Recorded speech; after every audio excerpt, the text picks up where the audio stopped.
Psycho lover प्यार या पागलपन एपिसोड 78 मॉन्स्टर विला। आदि का रूम। जैसे ही आदि ने और रोशनी ने रूम का डोर ओपन होने की आवाज़ सुनी तो उन दोनों ने जल्दी से किस ब्रेक करके डोर की तरफ देखा, जहां पर ठीक रूम में लगभग आरोही एंटर होकर खड़ी थी। आरोही को देखकर रोशनी की बैंड बज गई। वो जल्दी से आदि के ऊपर से खड़ी हुई और अपने बाल ठीक करने लगी। आरोही अचानक खांसने लगी। आरोही की खांसी सुनकर आदि अपने होश में आया और वो भी बेड पर से खड़ा हुआ। अब तक वो भी शॉक्ड हो गया। आरोही के अचानक रूम में एंटर होने की वजह से अब जाकर उसे होश आया था। उसने आरोही को देखा जो उन दोनों को देखकर हंस रही थी। आरोही को हंसते हुए देखकर आदि सकपकाते हुए बोला, वो मॉम, हम वो गिर गए थे बेड पर। अचानक आदि की बात सुनकर आरोही ने अपनी हंसी रोकते हुए कहा, सॉरी बेटा, मैंने भी अचानक डोर ओपन कर दिया। मुझे नॉक करके आना चाहिए था ना रोशनी। रोशनी जो अब तक नीचे ज़मीन को देख रही थी, आरोही की बातें सुनकर वो अचानक डर गई। उसने हल्की मुस्कान लिए कहा, नहीं आंटी, ये आपके बेटे का रूम है, आप जब चाहे आ सकती है। रोशनी की बात सुनकर आरोही हंसने लगी। उसने मुस्कुराकर रोशनी और आदि को देखकर कहा, कोई बात नहीं, तुम दोनों को मुझसे डरने की ज़रूरत नहीं है। मॉम हूँ मैं तुम दोनों की, तो चिल करो। मैं तुम्हें ये कहने आई थी कि मैंने केक बनाया है तुम दोनों के लिए, क्या तुम खाना चाहोगे? आरोही की बात सुनकर रोशनी आरोही के पास आते हुए बोली, वाह आंटी, आपको केक बनाना भी आता है क्या? आप मुझे सिखा देगी केक कैसे बनाते हैं? मुझे सीखना है। रोशनी की बात सुनकर आरोही मुस्कुराकर बोली, हाँ बेटा, क्यों नहीं। चलो पहले मेरा तो बनाया हुआ केक खा लो, फिर मैं कभी संडे को तुम्हें घर बुलाऊंगी, तब हम तुम्हें केक बनाना सिखाएंगे, ठीक है? आरोही की बात सुनकर रोशनी ने अपना सिर हाँ में हिला दिया और आरोही के साथ आदि के रूम से बाहर चली गई। आरोही के जाते ही आदि का दिल जो कब से हलक में आ गया था, अब वो नॉर्मल हो गया और वो उन दोनों के पीछे जाने लगा। रेहान की कार में जैसे ही रूही ने रेहान की बातें सुनी, वो हैरान हो गई। वो अपनी टिमटिमाती आंखों से रेहान को देखने लगी, जो कब से उसे खा जाने वाली नज़रों से देख रहा था। रेहान की बात सुनकर रूही अपने होठों पर अपनी उंगलियों से टच करते हुए रेहान से बोली, क्या आपने फिर से हमारा चुम्मा लिया? रूही की बात सुनकर रेहान की आंखें छोटी हो गई। उसने रूही के नेक को अचानक पकड़ा और बिल्कुल अपने फेस के सामने उसका फेस लाते हुए बोला, चुम्मा नहीं किस कहो, मेरे साथ किस, इट्स किस। रेहान के गला पकड़ने से रूही की हालत ख़राब होने लगी। उसने अपने दोनों हाथों से रेहान का एक हाथ पकड़ा क्योंकि उसे सांस नहीं आ रही थी। ये देखकर रेहान ने अपनी पकड़ उसके नेक पर ढीली कर दी। रूही की गर्दन इतनी सॉफ्ट और सुरीली दार थी कि रेहान के एक हाथ में ही बैठ गई। रेहान की बात सुनकर रूही ने बड़ी मुश्किल से एक वर्ड में कहा, किस। बस ये सुनते ही रेहान ने रूही की गर्दन को छोड़ दिया। तब तक रूही की गर्दन पर रेहान की उंगलियों के निशान छप चुके थे, जो काफ़ी गहरे थे। रेहान की कुल हरकत देखकर रूही ने अपनी कांपती हुई आवाज़ में कहा, देखिए, आप ना ही हमारे होठों को खा सकते हैं, ना ही हमें काट सकते हैं। ये हमारे, आप ऐसे अपने दांतों से। रूही इससे आगे कुछ कहती उससे पहले रेहान ने फिर से आगे बढ़कर उसके लोअर लिप को ज़ोर से बाइट किया, जिससे रूही के होठों से खून आने लगा। रेहान के इस सडन एक्शन के लिए वो तैयार नहीं थी। वो अपनी बड़ी बड़ी हनी ब्राउन आँखों से रेहान को देखने लगी, जैसे किसी पागल को देख रही हो। उसे समझ में नहीं आ रहा था कि वो जो चीज़ नहीं चाहती उसे रेहान क्यों करता है। यही सब सोचकर रूही परेशान हो रही थी कि तभी अचानक रेहान ने उसके होठों को अपने होठों में कैद कर लिया, क्योंकि रूही के होठों पर आया हुआ खून देखकर रेहान से कंट्रोल नहीं हुआ और उसने रूही के होठों को अपने मुंह में भर लिया और उसे पैशनेट तरीके से सक करने लगा। रूही ने कसकर अपनी आंखें बंद की और रेहान की कॉलर पकड़कर उसे पीछे धक्का देने लगी। पर कहाँ रेहान और कहाँ रूही। उसका जोर थोड़ी लगने वाला था इस चट्टान जैसे इंसान पर जो टस से मस नहीं होता था, जिसे देखकर रूही ने जोर लगाया और उसके बीच हाथ में पकड़ा हुआ रेहान का शर्ट का कॉलर खींच गया और उसके शर्ट के कॉलर के नीचे तक के 4 बटन खुल गए, जिससे रेहान की ब्रॉड चेस्ट दिखने लगी जो कसी हुई थी। ये देखकर रूही ने अपनी आंखें खोली तो रेहान उसकी कमर को एक हाथ से पकड़ा और अपने दूसरे हाथ से एक बटन प्रेस किया, जिससे कार की सीट पीछे की तरफ बैंड हो गई, जिससे रेहान पूरा सीट के साथ लेट गया और उसके ऊपर रूही वो उठने लगी। पर रेहान ने कस के उसे पकड़ा था, जिससे वो हिल भी नहीं पा रही थी। अब तक रूही का दुपट्टा भी उसके ऊपर से हटकर सीट के साइड में गिर गया था उसके छटपटाने की वजह से, जिससे उसका आगे का डीप नेक शो हो रहा था, जिसे देखकर रेहान जैसे पागल हो गया था और वो रूही को और अपनी डीपली किस करने लगा। इस वक्त के साथ किस काफ़ी इंटेंस हो गई थी, जिससे रूही के अंदर भी मदहोशी छाने लगी। रेहान की मदहोशी, उसका पैशन, उसका इंटेंस रोमांस, जिसे वो झेल नहीं पा रही थी। आखिर थी तो वो लड़की ही जो रेहान जैसे हॉट एंड पैशनेट लड़के के सामने अपना कंट्रोल आपा खोने लगी, जिसका कारण सिर्फ और सिर्फ रेहान था, क्योंकि ये सब उसकी वजह से हो रहा था।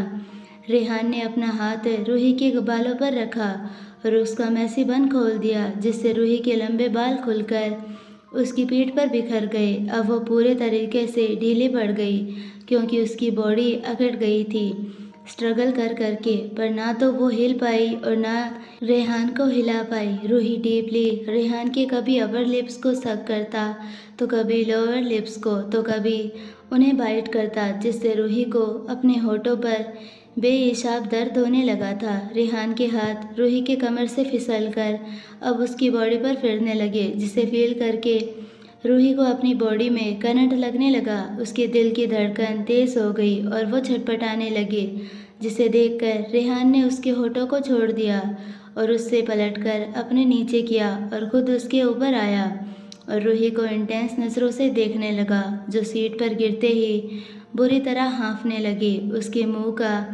एरियन पूरा लाल होकर सूज गया था और वो बुरी तरह से हाँफ रही थी, जैसे अभी अभी मौत के मुंह से बाहर आई हो। तब जाकर उसे सांस आई। तेज सांस लेने के कारण उसका सीना ऊपर नीचे हो रहा था, जिससे वो काफ़ी अट्रैक्टिव लग रही थी, जिसे देखकर तो रेहान के दिल की धड़कनें तेज हो गई। रूही को देखकर ही उसे अपने अंदर तक एक तड़प महसूस होने लगी, रूही को पाने की, उसे अपना बनाने की, जो कि उसके और रूही के लिए बिल्कुल भी ठीक नहीं था।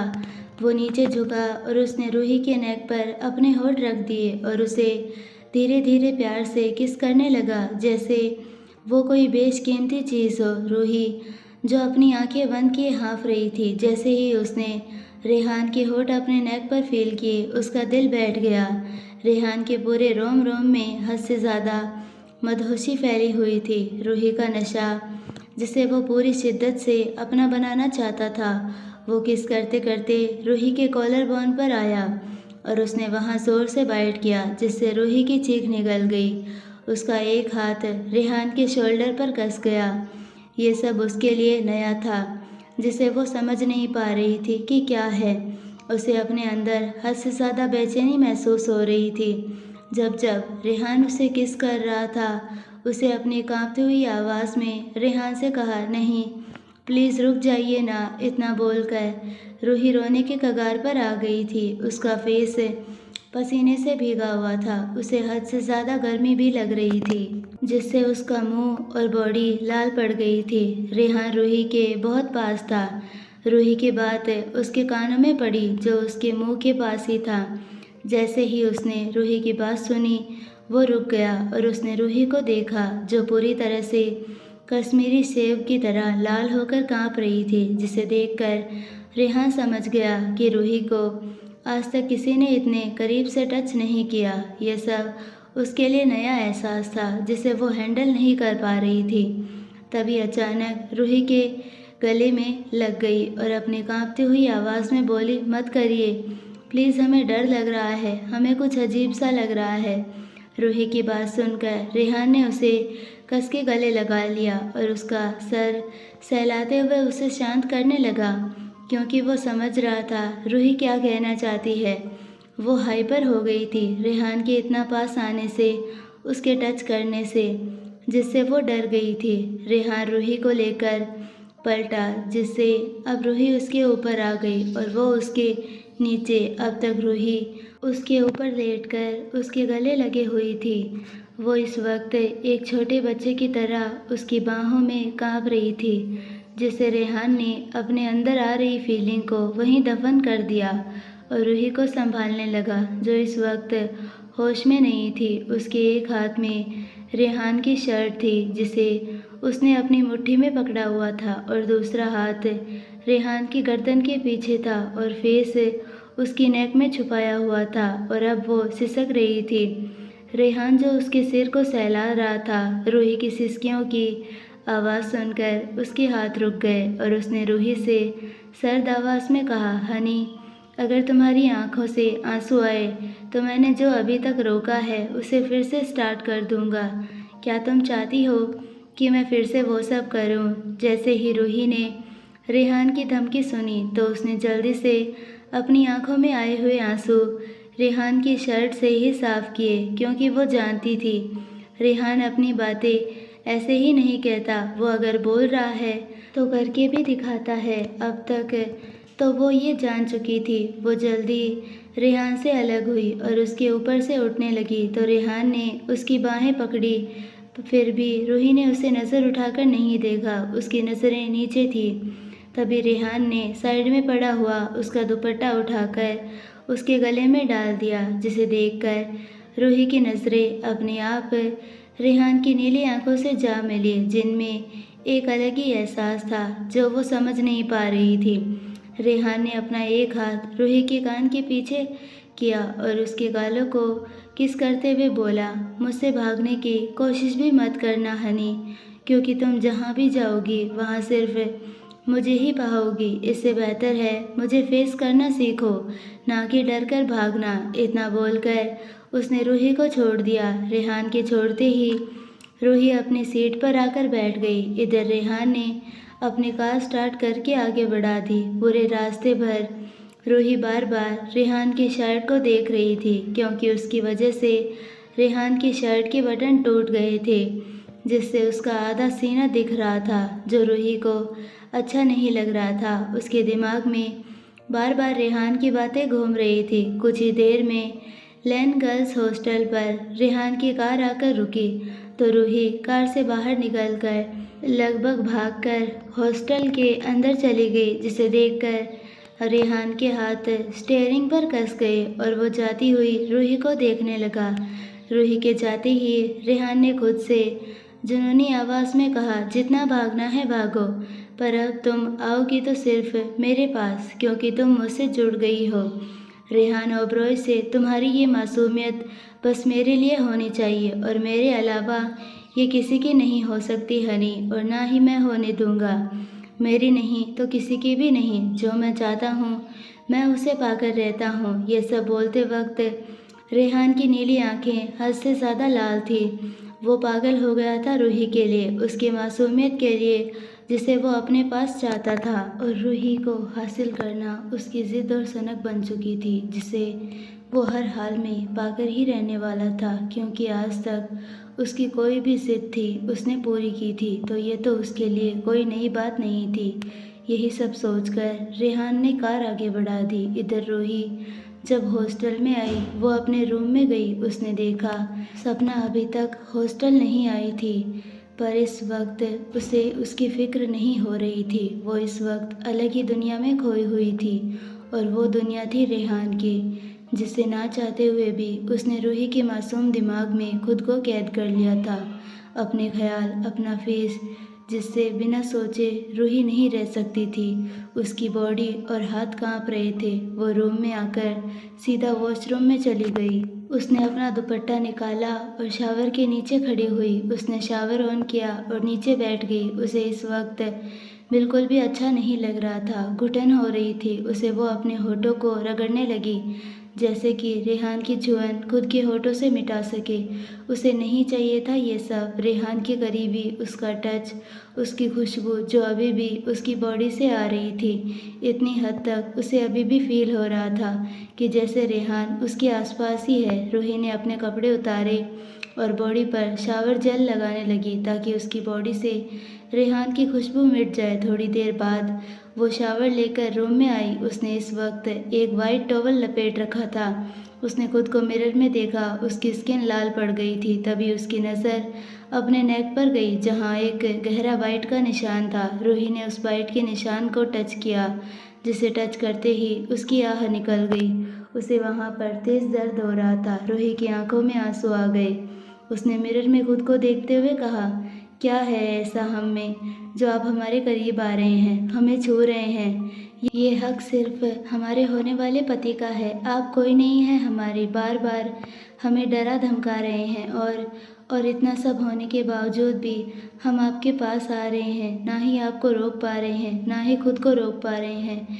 क्या हो आप? जब आपके पास आती हूँ तो आपसे डर लगता है, पर अलग सुकून भी मिलता है जो आज तक हमें कभी नहीं मिला। जैसे आप कोई पराया ना होकर अपने लगते हो, पर हमें आप नहीं चाहिए ना हमारी ज़िंदगी में, और ना ही हमारे ख्यालों में। इतना बोलकर रूही रोने लगी। उसने अपने कपड़े पहने और बेड पर लेटकर रोते रोते ही सो गई। इधर रेहान की कार सीधा पुलिस स्टेशन आकर रुकी। वो कार से बाहर निकला और पुलिस स्टेशन के अंदर चला गया। उसके अंदर आते ही पुलिस कांस्टेबल खड़ा हुआ और उसने अपने राइट साइड में हाथ से इशारा किया जहां पर सपना बैठी हुई थी, और उसके साथ साथ एक लेडी कांस्टेबल भी थी जो उसके ऊपर नज़र रखे थी। रेहान सीधा सपना के पास आया। उसके आते ही वो लेडी कांस्टेबल वहां से चली गई। उसके जाते ही रेहान ठीक सपना के सामने रखी हुई चेयर पर अपने एक पैर के ऊपर दूसरा पैर चढ़ाकर बैठा और अपनी गहरी नज़रों से सपना को देखने लगा, जो अपना सिर नीचे करके बैठी थी। तभी उसके कानों में रेहान की सर्द आवाज़ आई, जिसे सुनकर उसने अपना सर ऊपर उठाकर रेहान को देखा। मेरी हनी को पट्टी पढ़ाना बंद करो, वो इतनी मासूम है कि तुम्हारी इन फालतू बातों में आ जाती है। रेहान की बात सुनकर सपना गुस्से में बोली, मासूम है इसीलिए तो उसे आपसे बचा रही हूँ। रेहान ओबरॉय, क्यों पीछे पड़े हो उसके? तुम्हें तो दुनिया की कोई भी खूबसूरत लड़की मिल जाएगी, पर उस मासूम सी जिंदगी बर्बाद करके तुम्हें क्या मिलेगा? सपना की बात सुनकर रेहान को हद से ज़्यादा गुस्सा आ रहा था। उसने अपने नेक में हाथ फेरते हुए सर्द आवाज़ में कहा, सुकून मिलता है मुझे उसके पास। मुझे चाहिए वो अपनी लाइफ में हमेशा हमेशा के लिए, जो मुझे उसके पास रहकर मिलेगा। रेहान की बात सुनकर सपना बोली, पर उसके सुकून का क्या? उसे घुटन हो रही है आपके साथ रहकर। आपके पास आने से भी वो डरती है। क्या आपको आइडिया भी है वो अभी किस हाल से गुजर रही है, जो आप अपने सुकून के लिए उसे कैद कर रहे हैं? सपना की बात सुनकर रेहान अकड़ में बोला, घुटन तो उसे ज़िंदगी भर सहनी पड़ेगी मेरी। मैं उसे कभी आज़ादी नहीं दूंगा। और रही बात उसके डर की, तो वो जितना मुझसे डरेगी उतना ही मेरे करीब आएगी। और रही बात उसकी हालत की, तो वो मेरी है, उसका वजूद मेरा है, तो उसकी जिम्मेदारी भी मेरी है। रेहान की बात सुनकर सपना को रेहान पर हद से ज़्यादा गुस्सा आ रहा था, क्योंकि उसकी बातों से उसे समझ में आ रहा था कि रेहान रूही को अपने पैरों के नीचे बिठाकर रखना चाहता है। सपना को खोया हुआ देखकर रेहान ने चुटकी बजाते हुए एटीट्यूड में कहा, मेरी हनी से दूर रहना, उसे टच भी मत करना। मुझे नहीं पसंद कि कोई मेरी चीज़ों को हाथ लगाए, तो मुझे ये भी नहीं पसंद आएगा कि मेरी हनी को कोई टच करे, चाहे वो उसकी दोस्त ही क्यों ना हो। और हाँ, इस बार प्यार से समझाया है, अगली बार प्यार से नहीं वार से समझाऊंगा। तब तक तुम जिंदा नहीं बचोगी, so stay away from my honey. इतना बोलकर उसने अपने गॉगल्स चढ़ाए और पुलिस स्टेशन से बाहर निकल गया। सपना बस उसे जाते हुए देखती रह गई। उसकी तो जैसे बोलती ही बंद हो गई थी मरने की बात सुनकर, क्योंकि उसने रेहान ओबरॉय के बारे में सुना था कि वो कैसा है और वो क्या क्या कर सकता है। उसने रूही को जैसे अपना मनपसंद खिलौना बना दिया है। जैसे कोई बच्चे का फेवरेट खिलौना होता है, वैसे ही रेहान का फेवरेट खिलौना वो बन गई थी। रूही जैसे कोई हाथ नहीं लगा सकता, क्योंकि वो सिर्फ रेहान का फेवरेट खिलौना है, जिसे सिर्फ वही हाथ लगा सकता था और जब मन चाहे उसके साथ खेल सकता था। यही सब रेहान के बारे में सोचकर सपना की हालत ख़राब हो रही थी, क्योंकि वो देख रही थी कि रेहान किस हद तक पॉसेसिव हो गया है रूही के लिए। वो जल्दी से पुलिस स्टेशन से निकलकर अपने हॉस्टल की तरफ जाने लगी। रात का वक्त है। मास्टर विला स्टडी रूम में इस वक्त रेहान डाइनिंग टेबल के सामने बैठा हुआ था। उसके ठीक सामने आदि बैठा हुआ था। वो दोनों ही एक दूसरे को घूर कर देख रहे थे, जो बिल्कुल एक जैसे ही दिख रहे थे। बस रेहान अपनी लाल और नीली आंखों से आदि को देख रहा था, वहीं आदि घबराई हुई नज़रों से रेहान को देख रहा था। स्टडी रूम में खामोशी पसरी हुई थी। उसी खामोशी को तोड़ते हुए रेहान की सर्द आवाज़ आदि के कानों में सुनाई दी। कब से चल रहा है ये सब? क्या तुम उसे पहले से जानते थे? रेहान की बात सुनकर आदि ने अपने माथे पर आया हुआ पसीना पोंछते हुए कहा, ब्रो, वो मैं कुछ वीक से जानता हूँ। रोशनी से हमारी मुलाकात मॉल में हुई थी। मैं उसे पसंद करता हूँ और वो भी मुझे पसंद करती है।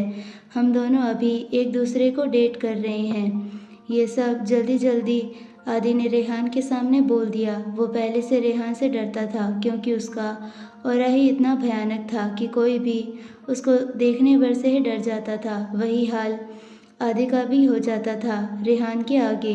आदि की बात सुनकर रेहान ने अपने लेफ्ट आईब्रो को रब करते हुए कोल्ड वॉइस में कहा, अब तुम उसे चाहते हो तो मैं कौन होता हूँ तुम्हें रोकने वाला? तुम्हें जो करना है कर सकते हो।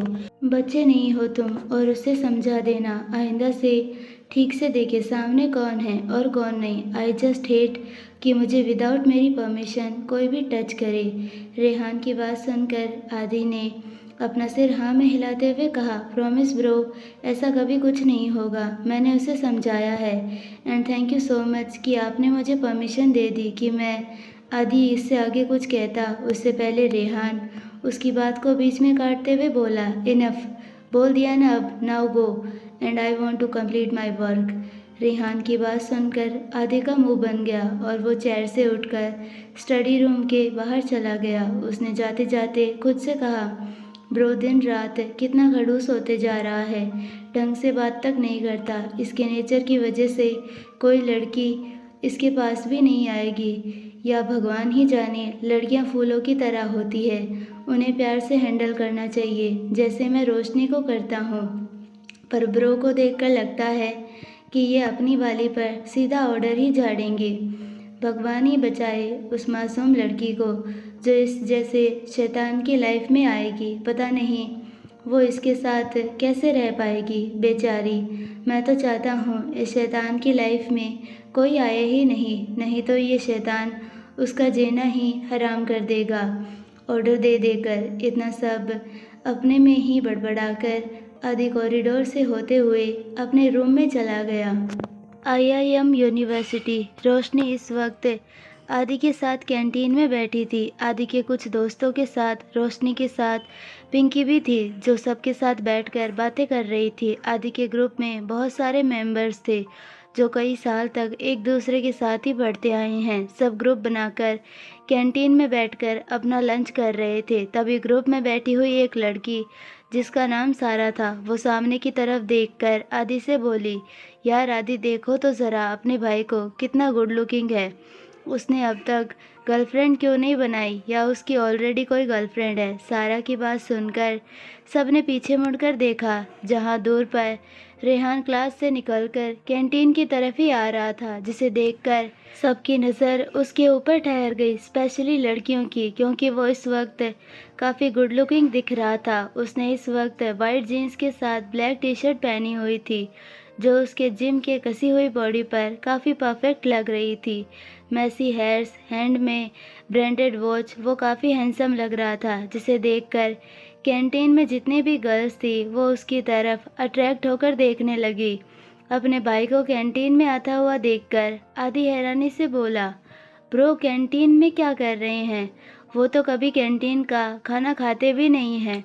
आदि की बात सुनकर सारा बोली, जो भी हो, आया तो सही, नहीं तो कभी कभार ही दिखता है कॉलेज में, इसी की वजह से तो मैं उसे देख नहीं पाती यार। इतना बोलकर सारा एकटक रेहान को देखने लगी, जो कैंटीन में आकर खाना पैक करवा रहा था। किसी की हिम्मत नहीं होती थी उससे बात करने की। सारा को अपने भाई को ताड़ता हुआ देखकर आदि अपने पास बैठी रोशनी को देखते हुए सारा से बोला, वैसे तुम ट्राई कर सकती हो सारा, मुझे नहीं लगता कि ब्रो की कोई गर्लफ्रेंड होगी, उनको लड़कियों से बात तक करना नहीं आता, गर्लफ्रेंड क्या ही बनाएंगे। आदि की बात सुनकर सारा की आंखें चमक गई। वो जल्दी से अपनी सीट से उठी और रेहान के पास जाने लगी। वो उस तक पहुंच पाती उससे पहले रेहान वहां से एक बैग लेकर कैंटीन से बाहर निकल गया। ये देखकर सारा फिर से पैर पटकते हुए अपने चेयर पर बैठते हुए निराश होकर बोली, यार आदि, तुम्हारा भाई कैसा है? उसे देखकर पता नहीं क्या हो जाता है, बोलती ही बंद हो जाती है। मुझे तो डर लग रहा है उसके पास जाने के लिए। सारा की बात सुनकर सब ठहाका मारकर हंसने लगे। आदि ने अपनी हंसी रोकते हुए सारा से कहा, सारा, इतना आसान नहीं है मेरे ब्रो को पटाना, वो काफ़ी ज़िद्दी है, इतनी आसानी से नहीं मानेगा, इसीलिए तो अब तक कोई लड़की उसकी गर्लफ्रेंड नहीं बन पाई हमारे कॉलेज में। आदि की बात सुनकर सारा बोली, जो भी हो, पर हाँ, मैं ट्राई ज़रूर करूँगी। यार, कोई लड़की इतने हैंडसम एंड हॉट बंदे को कैसे जाने दे सकती है? तुम्हारा तो सही है, तुम्हें तुम्हारी पार्टनर मिल गई, हम तो सिंगल ही मर रहे हैं अभी तक। सारा की बात सुनकर ग्रुप में बैठा हुआ लड़का, जिसका नाम रूपल था, वो सपना से बोला, कभी कभी सिंगल रहना भी अच्छा होता है, कोई रोक टोक लगाने वाला नहीं होता। रिलेशनशिप में तो कभी कभी बैंड बज जाती है, और तुम ये सिंगल होने का ड्रामा क्यों कर रही हो? ऑलरेडी तुम्हारे 2 एक्स रह चुके हैं, भूल गई क्या? पल की बात सुनकर सारा चिढ़कर बोली, हाँ, पर वो मेरा पास्ट है, अभी प्रेजेंट में मुझे कोई अच्छा इंसान चाहिए जिसके साथ मैं सीरियस रिलेशनशिप बना सकूं, जिसके साथ फ्यूचर में जाकर मैं शादी कर सकूं, और मुझे रेहान के अलावा कोई भी इंसान नहीं लग रहा है। हमारे कॉलेज में रेहान रिच है, हैंडसम है, और उसकी नीली आंखें, उफ यार। सपना की बातें सुनकर आदि मुस्कुराकर बोला, तुम ब्रो को जानती नहीं, इसीलिए ऐसी बातें कर रही हो। जब जान जाओगी ना, तब खुद दूर भाग जाओगी। जैसे वो दिखते हैं ना, शांत बिल्कुल भी नहीं है, वो काफ़ी स्ट्रिक्ट हैं। उनके साथ रिलेशनशिप में रहकर तुम्हें हेल्दी रिलेशनशिप नहीं मिलेगी, उल्टा तुम एक टॉक्सिक रिलेशनशिप में फंस जाओगी। ब्रो काफ़ी पॉसेसिव है अपनी चीज़ों को लेकर, तो यू कैन इमेजिन कि अगर उनकी कोई गर्लफ्रेंड बनेगी तो उसका क्या ही हाल होगा। मैं तो ये सोच भी नहीं सकता। आदि की बात सुनकर वहाँ बैठे सारे लोगों की रीढ़ की हड्डी में एक डर की लहर दौड़ गई। सबके मुंह देखकर आदि ज़ोर ज़ोर से हंसने लगा। उसने रोशनी का हाथ पकड़ते हुए अपने दोस्तों से कहा, अरे अरे, डरो मत यार, सारे लोग मेरे ब्रो की तरह नहीं होते। मुझे देखो, मैं कितना चाहता हूँ मेरी गर्लफ्रेंड को, कितनी केयर करता हूँ उसकी। ऐसा प्यार हो तो सबकी लाइफ सेट है यार। आदि की बात सुनकर रोशनी मुस्कुराने लगी, और वहाँ पर बैठे हुए और लोग मुस्कुराने लगे, और कुछ कुछ उनकी जोड़ी को देखकर जल भुन गए थे। पटेल यूनिवर्सिटी के बाहर इस वक्त अपनी बाइक पर टेक लगाकर रेहान खड़ा होकर अपना फ़ोन स्क्रॉल कर रहा था।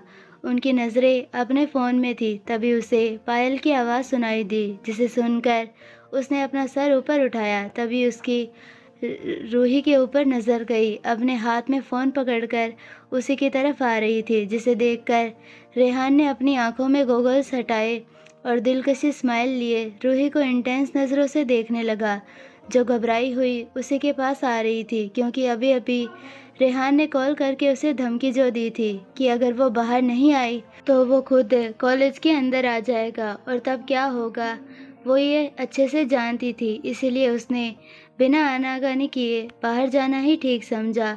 इसीलिए वो रेहान के पास आई। जब रूही रेहान के पास आकर खड़ी हुई तो उसने अपनी नज़रें ऊपर उठाकर देखा, तो रेहान की दिलकशी मुस्कान देखकर वो हैरान हो गई। इतनी प्यारी स्माइल देखकर तो कोई भी घायल हो जाएगा, पर मजाल है रेहान किसी के भी आगे स्माइल करता। फिर ये दिलकशी स्माइल सनक से भरी हुई थी, जो सिर्फ रूही के लिए थी, क्योंकि वो अलग ही लग रही थी।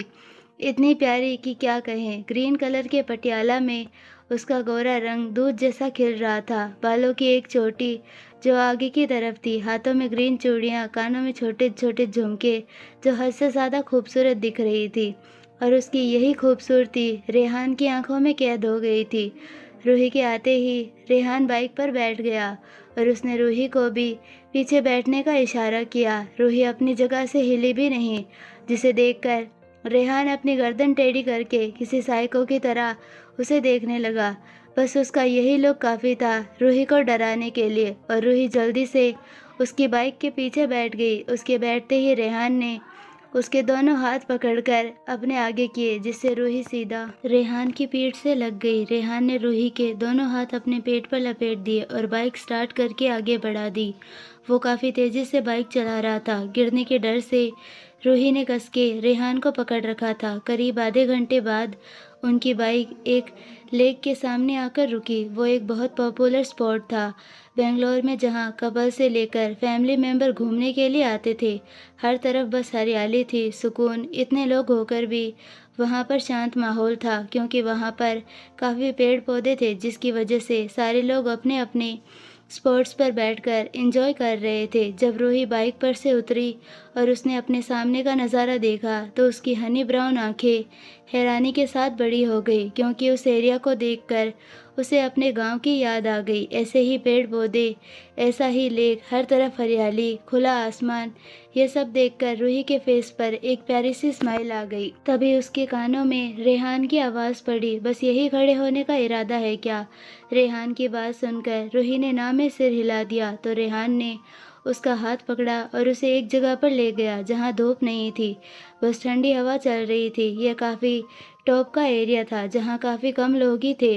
रेहान रूही को अपने साथ पेड़ के नीचे लेकर गया जहाँ पर छाँव थी।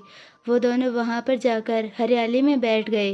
रूही ने अपने पैरों में पहनी हुई जूती निकाली और अपने नाजुक पैर हरियाली में रख दिए और सुकून की सांस भर के खुले आसमान को देखने लगी। पर वो सुकून की सांस ले, ऐसा रेहान के होते हुए कैसा हो सकता है? तभी रेहान ने अपने साथ लाया हुआ पैकेट रूही के सामने बढ़ाते हुए कहा, इसमें लंच है, इसे ओपन करो। रेहान की बात सुनकर रूही ने उस पैकेट को देखते हुए रेहान से कहा, पर हमने खाना खा लिया है। तो ये रूही की बात सुनकर रेहान एटीट्यूड में बोला, ये मेरे लिए है, तुम्हारे लिए नहीं। तो इसे ओपन करो और मुझे अपने हाथों से खाना खिलाओ। जैसे ही रूही ने रेहान की बात सुनी, वो हैरानी से उसे देखते हुए बोली, आप बच्चे थोड़ी है जिसे हम अपने हाथों से खाना खिलाएं, आप तो। पर रूही इससे आगे कुछ कहती उससे पहले ही उसकी नज़र रेहान के ऊपर गई, जो एक लकड़ी को उठाकर बुरी तरह से उसे अपने हाथों से मसल रहा था, जिसे देखकर रूही समझ गई कि हो ना हो रेहान को गुस्सा आना स्टार्ट हो गया है। बस यही देखकर उसने जल्दी से वो पैकेट खोला और पैकेट में रखा हुआ खाना स्पून में लेकर वेज सैलेड का एक निवाला रेहान के मुंह के आगे बढ़ा दिया। पर रेहान खा ही नहीं रहा था, वो पूरा घूरकर स्पून को देख रहा था और बस एक सेकंड में ही उसने रूही का हाथ झटका, जिससे स्पून नीचे गिर गया। ये देखकर रूही सहम गई। तभी उसे रेहान की आवाज़ सुनाई दी, मैंने कहा ना मुझे अपने हाथों से खिलाओ, मुझे नहीं खाना स्पून से। रेहान की बात सुनकर अब रूही ने कुछ नहीं कहा और चुपचाप अपने हाथों से रेहान को खाना खिलाने लगी। उसे तो लग रहा था कि वो किसी 5 साल के ज़िद्दी बच्चे को खाना खिला रही थी, क्योंकि रेहान की हरकतें बच्चों से कम नहीं थी। वो खुद से भी तो खाना खा सकता था, पर नहीं, मजाल है वो रूही के होते हुए खुद कुछ करे। कुछ ही देर बाद रेहान का खाना फिनिश हुआ। रूही ने घूरकर रेहान को देखते हुए कहा, आप मुझे इतनी दूर बस खाना खिलाने के लिए लेकर आए थे? रूही की बात सुनकर रेहान उसके करीब आते हुए बोला, हाँ, क्यों, तुम कुछ और चाहती थी जो मैं तुम्हारे साथ करूं? जैसे ही रूही ने रेहान की बात सुनी तो उसकी नीली आंखों में देखते हुए बोली, नहीं, हम आपके साथ कुछ नहीं करना चाहते और ना ही कभी आगे आने वाले समय में हम करेंगे। रूही की बात सुनकर रेहान टेढ़ा मुस्कुराया और बोला, ये तो होकर रहेगा हनी, आगे आने वाले समय में ऐसा बहुत कुछ होगा जो सिर्फ तुम मेरे साथ करोगी, क्योंकि तुम्हारे आगे आने वाला समय भी मैं ही हूँ। रेहान की मिस्टीरियस बातें सुनकर रूही को अंदर ही अंदर डर लगने लगा। उसका दिल तेजी से धड़क रहा था। वो समझ नहीं पा रही थी कि रेहान के दिमाग में क्या चल रहा है। रेहान की बात सुनकर रूही ने उसे मुंह फेरते हुए कहा, आप एक बड़े परिवार से हैं रेहान जी। आपको ये सब शोभा नहीं देता कि आप किसी मामूली लड़की के आगे पीछे घूमते फिरो। छोड़ क्यों नहीं देते हमारा पीछा? क्यों ज़बरदस्ती करके हमें बात बात पर धमकाकर क्या मिलेगा आपको? ये बात आप अच्छी तरह से जानते हैं कि हम आपसे कितने डरते हैं, फिर भी आप हमें। आई होप आपको ये वीडियो पसंद आई होगी। अगर वीडियो पसंद आई है तो प्लीज़ हमारे चैनल को लाइक, शेयर और चैनल को सब्सक्राइब ज़रूर कीजिए और बेल आइकन नोटिफिकेशन को ऑल पर सेलेक्ट कर दीजिए ताकि हमारे आने वाले सारी वीडियोज़ की नोटिफिकेशंस आपको मिलते रहे। मिलते हैं नेक्स्ट पार्ट में, तब तक के लिए बाय, धन्यवाद।